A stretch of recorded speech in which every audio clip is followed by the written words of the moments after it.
Our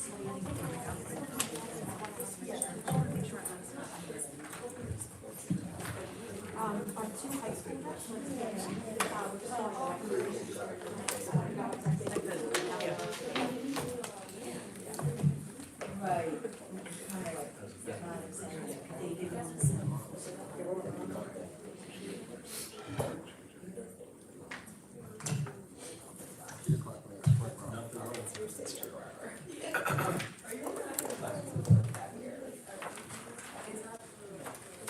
It's very powerful and it's healing for my mother and we lost my dad. Most beneficial. You look like you had a good time. Yeah, it was great, thanks. Yeah, she found that like, without question, the best thing she could do to kind of set herself. Denise, are we waiting for anything else to start? Are we no, waiting? you can start. She's just finding out if they're on their way or if they're still like getting out. High schoolers can help them. I'm sure they won't hear from this. They're on their way here, so if you don't mind, maybe just wait. Thank you. High school student council, they went to. You know what, I'm not sure, but then I looked at it and it's in middle school, so I came here in 1993.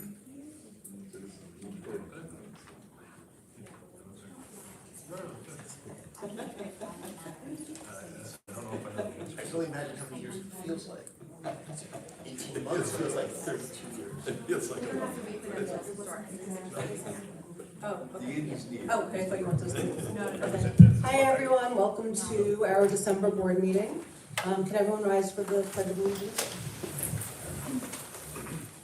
I pledge allegiance to the flag of the United States of America and to the republic for which it stands, one nation, under God, indivisible, with liberty and justice for all.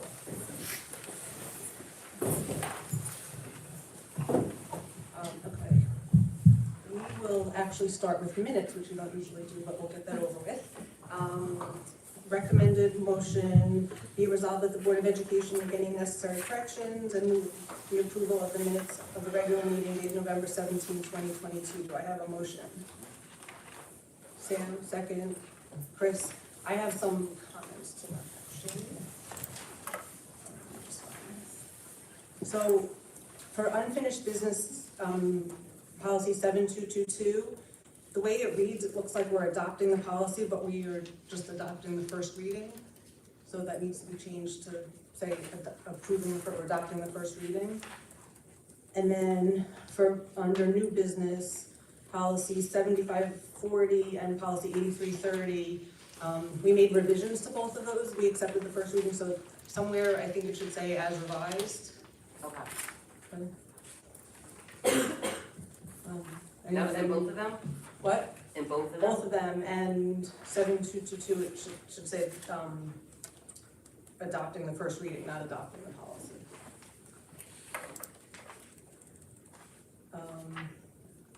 Anyone else have any concerns? Okay, all in favor as revised? So moved.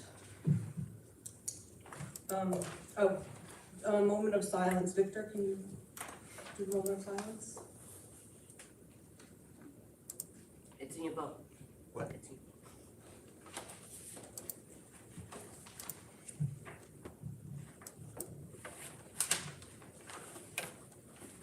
I'll do it that.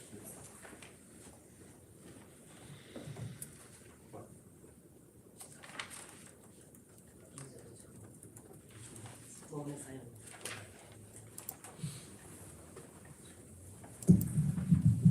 If we could just have a moment of silence for two former employees of the district, Austin Robert Lynch and Sal Valentino.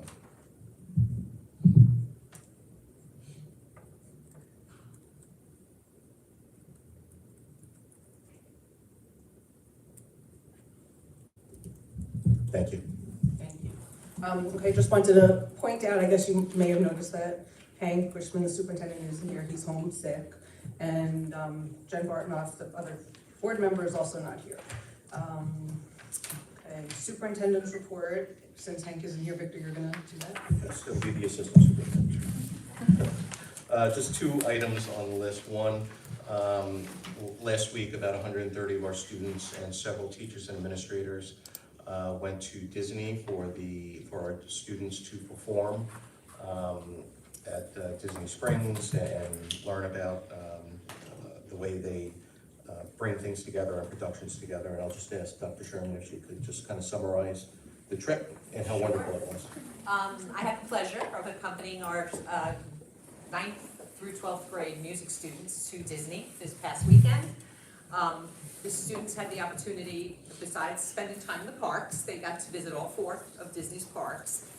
In between, they did have the opportunity to perform at Disney Springs as individual performing groups. They were incredible, and they glowed. I mean, it was beyond heartwarming. Prior to that, they actually spent time in Imagination Studios, which is behind Epcot, and each performing group participated in a recording session with a guest artist who led them, and it was about a 2.5-hour session for each group. We actually have some video clips. We were able to bring back some of those recording sessions, which we would like to show at the January board meeting.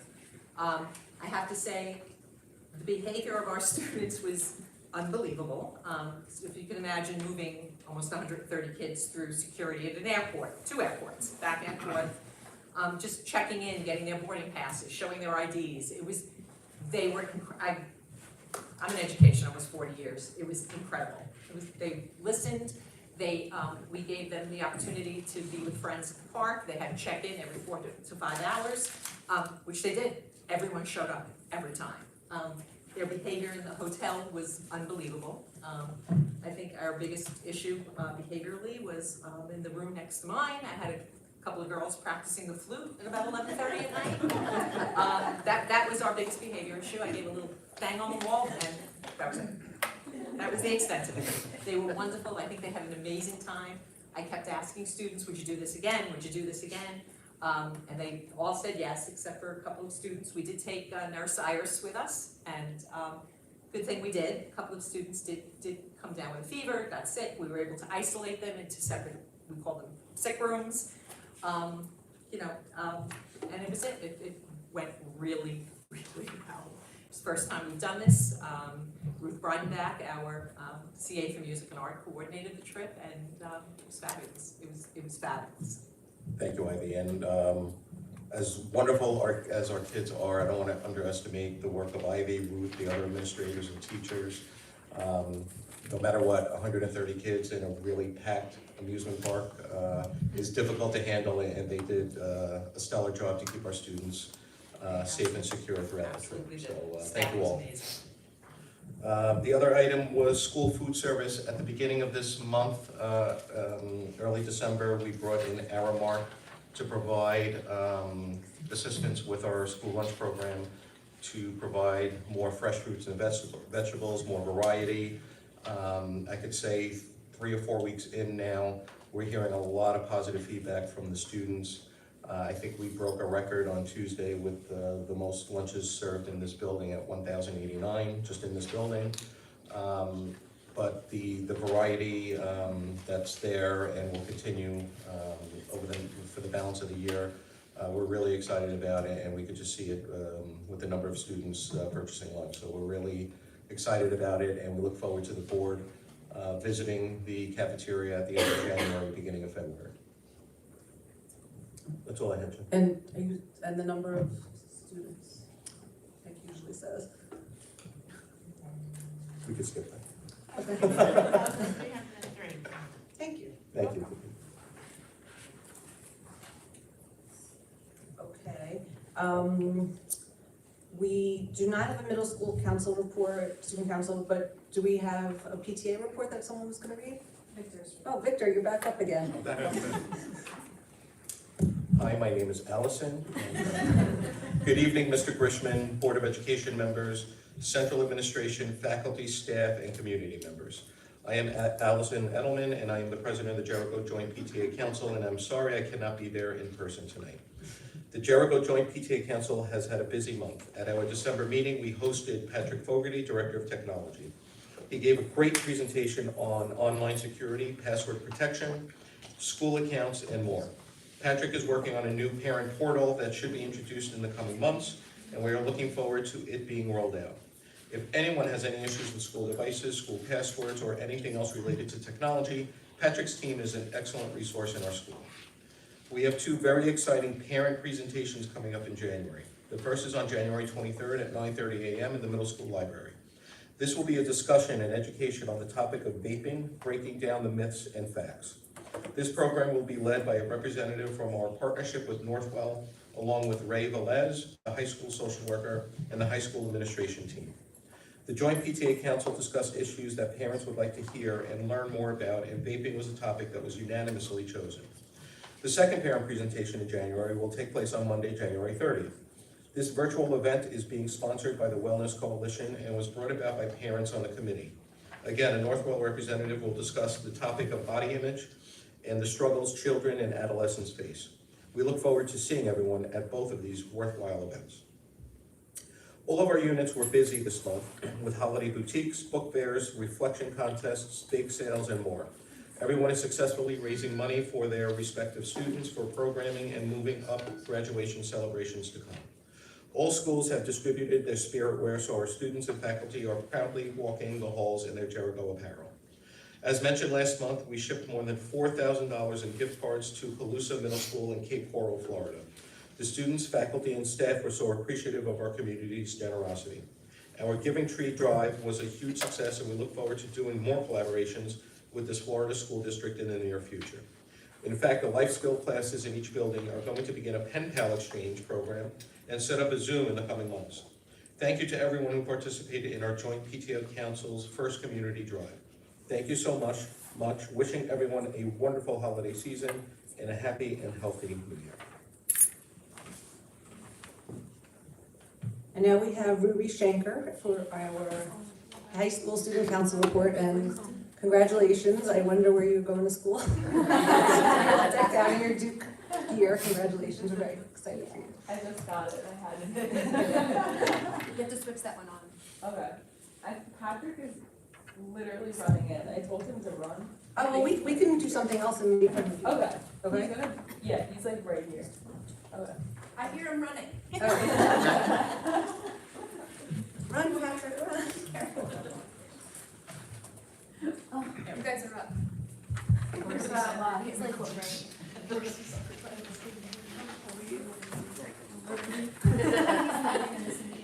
As soon as you run, you have to be like sprint. So, okay. Good evening, Mr. Grishman, board members, administration, and the Jericho community. First of all, we hope that everyone had an amazing Thanksgiving, and we're excited to be back. My name is Ruby Shanker. And I am Patrick Zhao. Before the Thanksgiving break, the high school held parent-teacher conferences in person for the first time since the COVID-19 pandemic.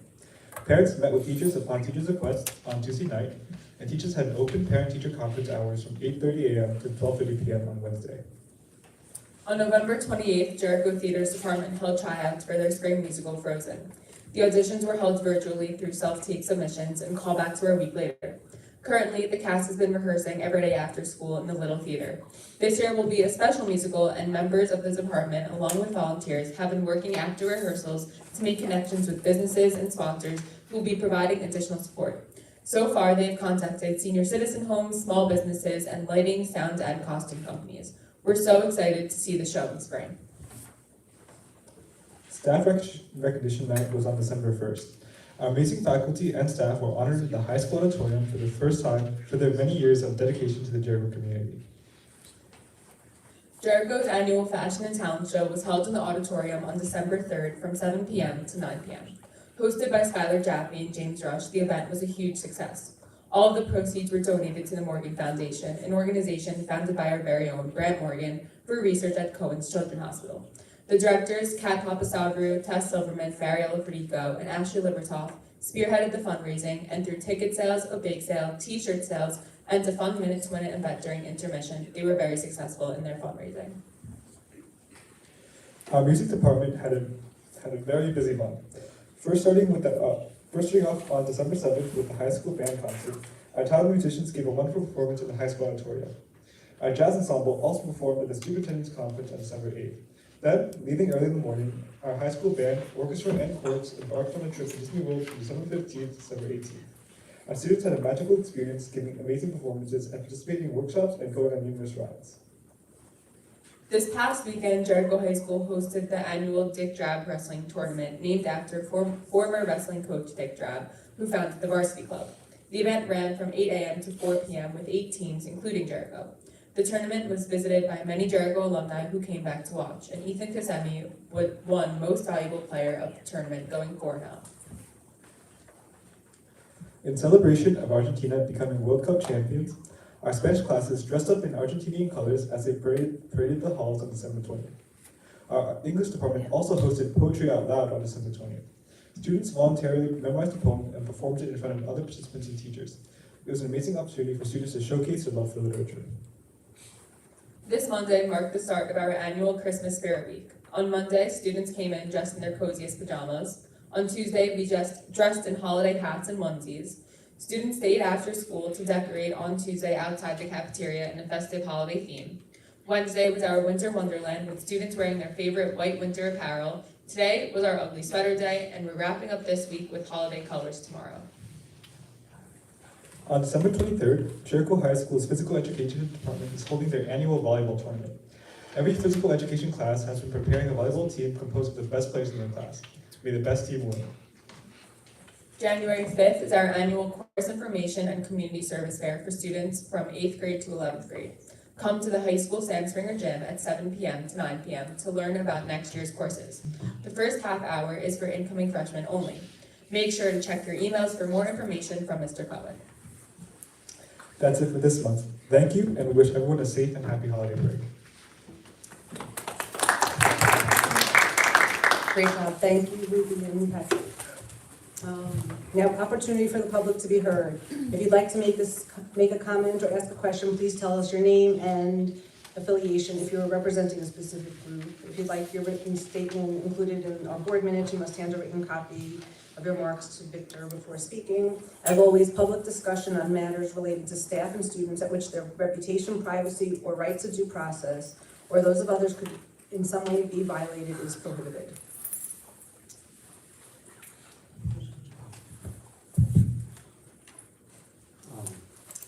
So my name is Songpo Kumwat, and I'm a Jericho resident.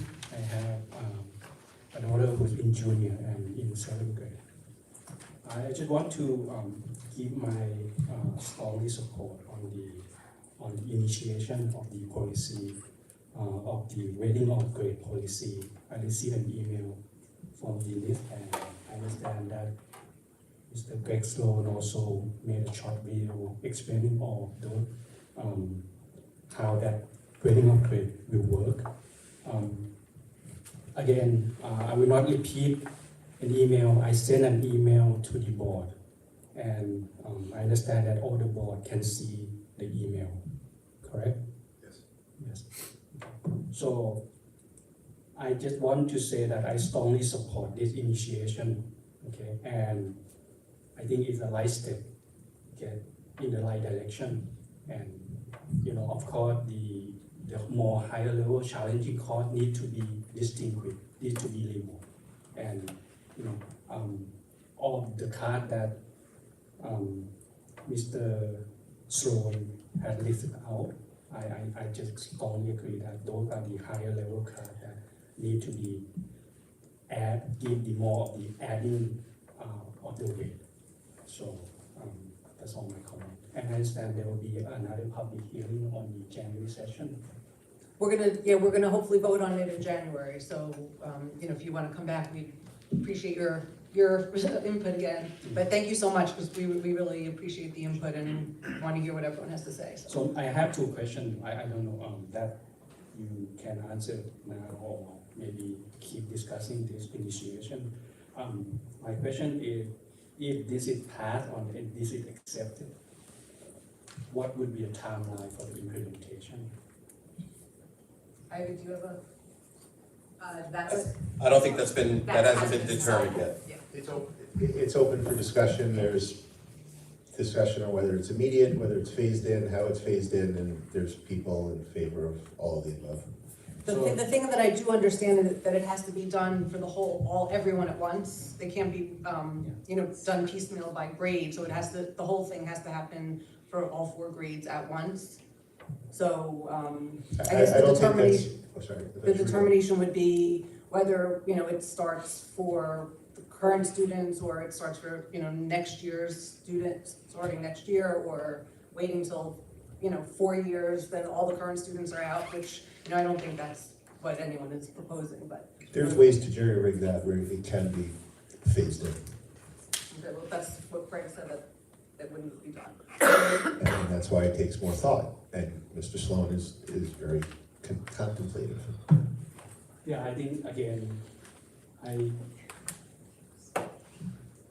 had this conversation with Mr. Sloan back then before the COVID time. Actually, I'm really glad that I see the initiation from the board and from the guidance counselor and so on. Because like now, Jericho doesn't have the honor program. A lot of schools in Long Island, in the city, they have the honor system.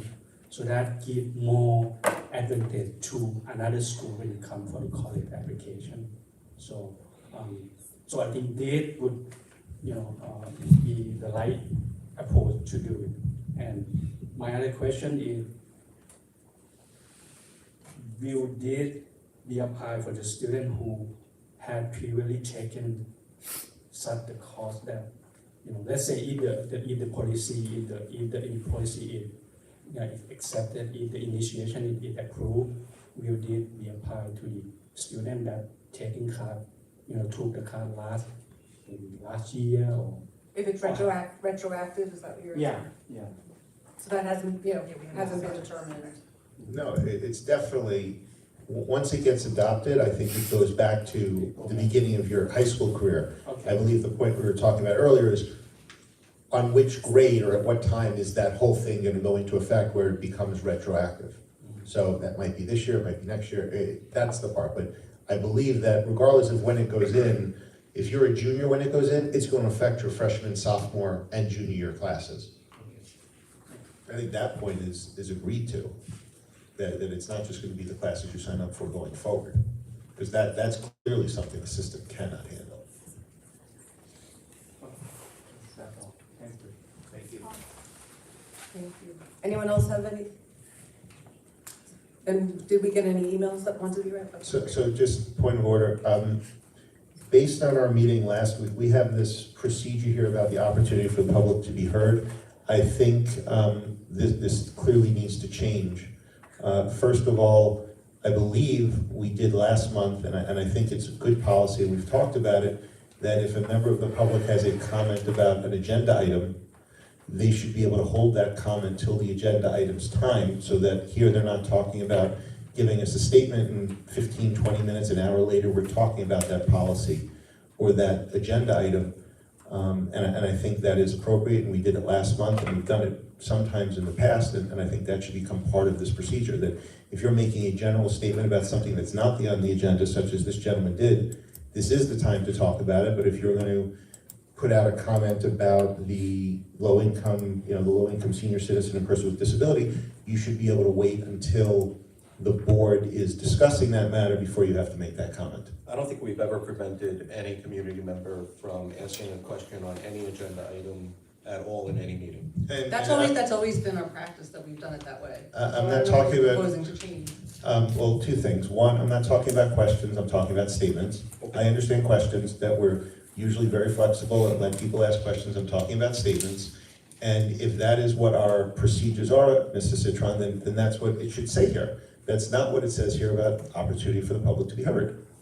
And that's all I'm saying. Again, this isn't something that is a combative point. I'm not criticizing or complaining or in any way saying that we're doing something wrong. I'm saying that simply here, this language doesn't reflect what we do, and we need to change it.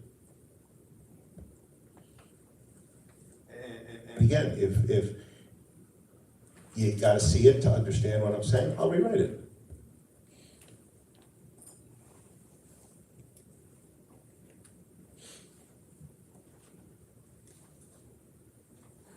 Unfinished business. No, we have no unfinished business, new business. Victor, do you want to explain the property tax exemption for low-income seniors and persons with disabilities? Sure. Thank you. So about a month ago, we received documentation from Nassau County that they are providing exemptions for low-income senior citizens and persons with disabilities. And they asked school districts if they wanted to sign on for the same exemption, that we would need to do so by January 2nd. As I went through some of the analysis, there's certain pieces of information that we do know, and I'll just go through that real quick. We have currently 37 residents that fall under the category of low-income senior citizen exemption, 37 that currently get that. The income level for that currently is $37,000 per year. And what this resolution does is increase that to a range of 50 to 58,000. So the question is, how many more residents would fall under that category? So the only other piece of information we have is how many current residents receive the enhanced STAR, which is also based on income, but that's based on an income of $92,000 a year and lower. So we know we have 178 residents earning less than 92, and we know we have 37 residents earning less than 37. So the question is, of the balance, 141 residents, how many will fall between 37 and 58,000? And that's kind of, we don't have detailed information on that, but we can make some assumptions. So what I did was, based on the average assessment of the existing low-income senior citizens, I created an average assessment of any additional person that would fall under that category.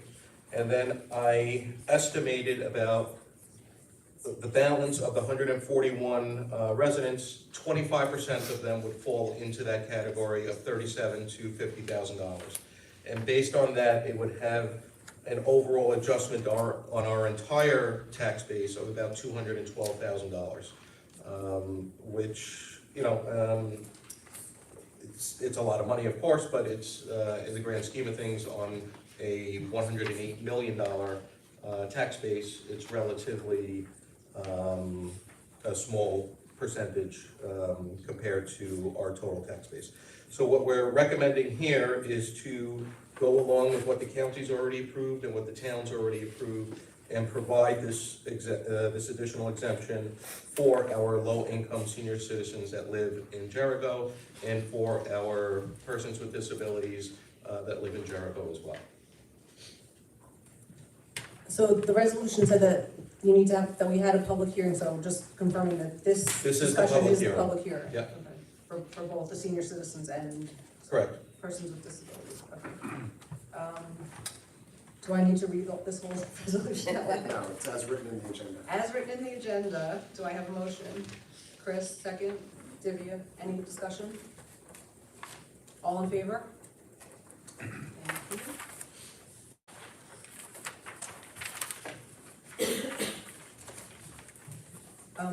Execution of stipulation ST 2023-04. Be it resolved that the board hereby approves the stipulation for 21-22 and 22-23 school years, and directs the superintendent to sign such stipulation on behalf of the board. Do I have a motion?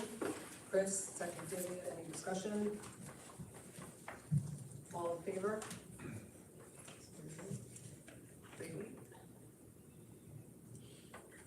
Acceptance of donation. Be it resolved that the Board of Education accept a donation of $50 from the Jericho High School PTSA, who respectfully request that said funds be allocated to Cool Beans Catering. Do I have a motion?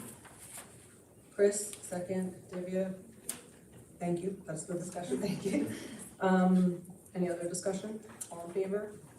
Great. Settlement agreement. Do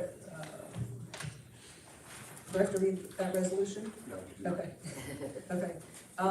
The one thing I noticed that in the actual agreement, it says it's signed by the superintendent, and the resolution says that authorizes the president to sign. So is that a? Sure, the resolution I have says, be it further resolved, the board president is authorized to execute. Okay, no, because the actual agreement had a signature line from the Yeah, it's superintendent. changed, revised. That's been changed. Okay. To you. To you. Great, thanks.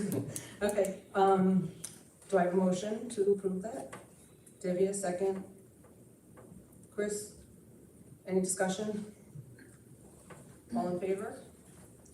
Thank you. Before we approve the schedules, I see we're appointing, Nicole McLaughlin, who I see is here, as middle school speech teacher, so congratulations and welcome. And we're also appointing John Gordon to become an employee. Is he here tonight? Here somewhere, yeah. John, if you could tell him that we all say welcome and congratulations. Do I have a motion to approve schedules 12965 through U349? Sam, second. Divya, any discussion? Yeah, I just have a question, with regards to, no, it's okay.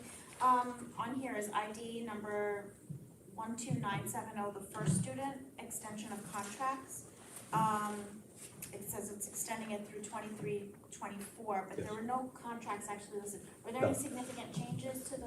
Well, no, contract this is just approving the fact that we are going to move forward with first student next year at the CPI increase, the transportation CPI increase. The actual contracts would be forthcoming next year, but prior to the budget process, we wanted to solidify that we wouldn't be going out to bid and we'd be moving forward with them again.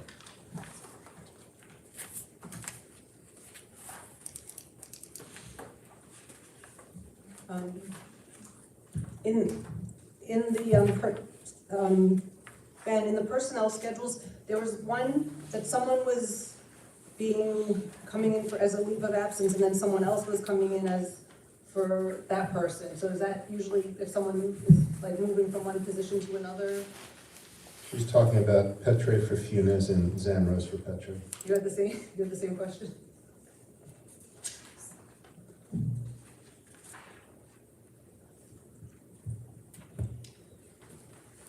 Yes, what happened was that Kayla was coming in for Lauren, okay? And now she's also going to come in, Lauren is going to be ending her leave, and then she will come in, Catherine will come in for Kayla, who is moving to another position. That's what that is. Okay. And just there was one more employee that's on the schedule. Sean Reed is being promoted to maintenance supervisor from head day custodian of this building. So we're thrilled that he's moving up in that position. He's a phenomenal employee, and very excited about it. Congratulations, Sean, if you're hearing this. Anyone else have any comments? Okay, all in favor of the schedules? Thank you. Do I have a motion to adjourn? Just one last question. Do we have an attendance sheet for this meeting? Do we take attendance sheets for the meeting? Yeah. Yep. Yeah. Perfect, thank you. Do I have a motion to adjourn? Chris, second. Divya, any discussion? All in favor? Thank you, everyone. We'll see you in January. Happy holiday. Have a great holiday, great vacation, great New Year. Safe, happy, healthy. All the things.